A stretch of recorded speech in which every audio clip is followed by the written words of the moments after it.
पश्चिम बंगाल के न्यू जलपाईगुड़ी के पास एक बड़ा रेल हादसा हुआ है। इस हादसे में कांचनजंगा एक्सप्रेस ट्रेन की मालगाड़ी से भिड़ंत हो गई। यह हादसा इतना भीषण था कि कांचनजंगा एक्सप्रेस का एक कोच मालगाड़ी पर चढ़ते हुए आसमान की ओर उड़ गया। अब तक मिली जानकारी के अनुसार दोनों ट्रेन एक ही ट्रैक पर आ गई थी, जिसके चलते यह हादसा हुआ है। जानकारी ऐसी सामने आ रही है कि अब तक 15 लोगों की इस हादसे में मौत हो गई है। इसके अलावा 60 लोग गंभीर रूप से घायल हैं। आशंका जताई जा रही है कि मरने वालों की संख्या बढ़ सकती है। कटिहार मंडल के रंगपानी और निजवाड़ी वाली स्टेशन के बीच में स्टेशन पर खड़ी कांचनजंगा एक्सप्रेस को पीछे से मालगाड़ी ने धक्का मार दिया था। कांचनजंगा एक्सप्रेस के करीब 3 बोगी पटरी से नीचे उतर गई थी। धक्का इतना तेज था कि एक बोगी दूसरी बोगी पर चढ़ गई थी। घटना की सूचना पर कटिहार रेल मंडल में हड़कंप मच गया। कटिहार और एनएचजीपी से एक्सीडेंटल रिलीफ ट्रेन और मेडिकल वैन लेकर रेलवे अधिकारी घटनास्थल की ओर कूच कर गए। बताया जा रहा है कि इस घटना में अब तक करीब 200 लोग जख्मी हुए हैं। इस घटना में कितने लोगों की मौत हुई है, इसकी पुष्टि अब तक नहीं हो पाई है। पश्चिम बंगाल के न्यू जलपाईगुड़ी में कांचनजंगा एक्सप्रेस के साथ हुए हादसे पर अब राजनीति भी तेज हो गई है। बचाव अभियान जारी ही है, लेकिन इससे पहले टीएमसी और भाजपा के बीच जुबानी जंग शुरू हो गई है। यही नहीं, बात बकरी ईद तक आ गई है और इसे तुष्टीकरण की राजनीति से जोड़ा जा रहा है। टीएमसी सरकार के मंत्री और कोलकाता के मेयर फिरहाद हाकिम ने हादसे पर ट्वीट किया था। दार्जिलिंग जिले में रेल हादसे की खबर से गहरा दुख हुआ। ममता बनर्जी इस मामले को निजी तौर पर निगरानी कर रही है। बचाव कार्य तेजी से चल रहा है। ईद उल अजहा यानी बकरी ईद के दिन यह दुखद घटना घटित हुई है। ईश्वर से पीड़ितों के जल्द से जल्द स्वास्थ्य होने की कामना करते हैं। दरअसल टीएमसी के मंत्री ने इस ट्वीट में बकरी ईद के दिन घटना होने की बात लिख दी, जो भाजपा को नागवार गुजरी। इस पर भाजपा ने कहा है, जो तुष्टीकरण की राजनीति है। बंगाल भाजपा ने इसका जवाब देते हुए ट्वीट किया है, यह शर्मनाक है कि कोलकाता के मेयर और टीएमसी के मंत्री बचाव अभियान में योगदान देने के बजाय ममता बनर्जी के एजेंडे को बढ़ा रहे हैं। उन्हें यह भी याद दिलाने की जरूरत है कि हादसा किसी भी दिन हो, वह दुखद ही होता है। हर चीज को टीएमसी की वोट बैंक की मजहबी राजनीति से जोड़ने की जरूरत नहीं है। सोमवार की सुबह दार्जिलिंग में एक मालगाड़ी कांचनजंगा एक्सप्रेस से टकरा गई थी।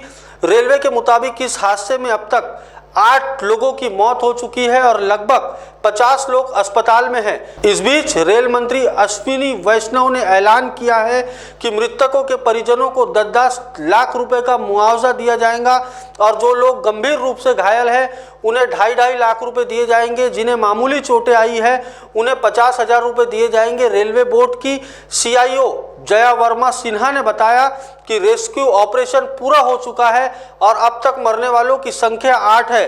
थोड़ी देर पहले रेलवे बोर्ड की सीईओ जया सिन्हा वर्मा ने मीडिया को बताया था कि रेस्क्यू ऑपरेशन पूरी तरह से खत्म हो गया है। अब तक हादसे में मारे गए लोगों की संख्या 8 है। घायलों की संख्या की यदि बात करें तो 25 बताई गई थी, लेकिन अब 50 के आसपास लोग अस्पतालों में भर्ती है। सुरक्षा हमारे लिए प्राथमिकता है। प्रथम दृष्टि से यह मामला मानवीय गलती का लगता है। मालगाड़ी ने सिग्नल ना मानते हुए गाड़ी आगे बढ़ा दी। लोको पायलट और एक गार्ड की भी मौत हो गई है। तो हमें साफ तौर पर नहीं पता कि क्या हुआ था। जांच पूरी होने के बाद ही कुछ कहा जा सकता है। इस रेल हादसे के बाद रेलवे पर कई सवाल उठ रहे हैं कि आखिर किसकी गलती की वजह से यह हादसा हुआ है। किन कारणों से 2 ट्रेन एक ही ट्रैक पर आ जाती है। ऐसे में हम आपको बताते हैं कि आखिर रेलवे का ये सिस्टम कैसे काम करता है और किस तरह एक ट्रैक पर 2 ट्रेनों को आने से रोका जा सकता है, जिसमें गलती की वजह से इस तरह के हादसों का सामना करना पड़ता है। दरअसल रेलवे में हर ट्रेन और उसके रूट के हिसाब से इलेक्ट्रॉनिक इंटरकॉलिंग सिस्टम सेट होता है, जिसकी वजह से हर ट्रेन अलग अलग ट्रैक पर होती है और दुर्घटना की कोई संभावना नहीं होती है। लेकिन एक ही ट्रैक पर 2 ट्रेन की आपस में भिड़ने की वजह से सिग्नल फॉल्ट या इलेक्ट्रॉनिक इंटरकॉलर चेंज में कोई गलती होती है। रेलवे ट्रैक में इलेक्ट्रिक सर्किट इंस्टॉल लगाए जाते हैं। जैसे ही ट्रेन ट्रैक सेक्शन पर आती है तो इस सर्किट के जरिए ट्रेन के आने का पता चलता है। ट्रेन के आने का पता चलने के साथ ही ट्रैक सर्किट इसकी जानकारी आगे फॉरवर्ड करता है और इसके आधार पर आईआईसी कंट्रोल सिग्नल आदि को कंट्रोल करता है। इसकी जानकारी के आधार पर ये सूचना दी जाती है कि अब ट्रेन किस तरफ से जाना है। कंट्रोल रूम के जरिए ही ट्रेन के रूट को तय कर दिया जाता है। दो पटरियों के बीच एक स्विच होता है जिसकी मदद से दोनों पटरियां एक दूसरे से जुड़ी होती है। ऐसे में जब ट्रेन के ट्रैक को बदलना होता है तो कंट्रोल रूम में बैठे कर्मचारी कमांड मिलने के बाद पटरियों पर लगे दोनों स्विच ट्रेन की मूवमेंट को राइट और लेफ्ट की तरफ मोड़ते हैं और पटरियां चेंज हो जाती है। लेकिन अब तक कई बार ऐसा भी हुआ है कि टेक्निकल कारणों या मानवीय गलती होने की वजह से ट्रैक है वो चेंज नहीं हो पाया है और ट्रेन तय रूट से अलग ट्रैक पर चले जाती है। इसका नतीजा ये होता है कि वो ट्रेन उस ट्रैक पर आने वाली ट्रेन से टकरा जाती है।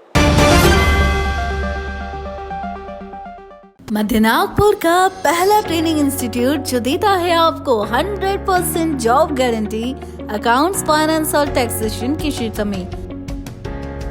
मल्टीपल करियर ऑप्शंस के साथ पाएं जॉब हमारे प्लेसमेंट ऑफिसेस में। आज ही एनरोल करें ICI एजुस्किल्स प्राइवेट लिमिटेड। हमारा पता है plot number 46 Shivam apartment, 3rd floor, opposite Vasundhara IVF centre, doctor Munje Marg, Dhantoli, Nagpur 440012। संपर्क करें 9226466779।